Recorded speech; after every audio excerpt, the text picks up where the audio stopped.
বাংলাদেশে আনুষ্ঠানিকভাবে বিদ্যুৎ সরবরাহ শুরু করেছে নেপাল।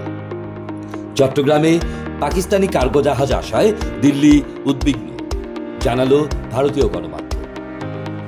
দেশে স্যাটেলাইট ইন্টারনেট চালুর উদ্যোগ। ত্রয়োদশ সংসদ নির্বাচন মাথায় রেখে দল গোছাতে ব্যস্ত বিএনপি। মুক্তিযোদ্ধা কোটায় চাকরিপ্রাপ্তদের তালিকা যাচাই বাছাই করছে মুক্তিযুদ্ধ বিষয়ক মন্ত্রণালয়। রাজধানীর আজিমপুরে অপহরণকৃত শিশুকে মোহাম্মদপুর থেকে উদ্ধার করেছে র্যাব। নির্দোষ মানুষ যেন অন্যায়ের শিকার না হয়, বললেন সার্জিস আলম। সারা দেশে পুণ্যস্নানের মধ্য দিয়ে শেষ হলো রাসমেলা।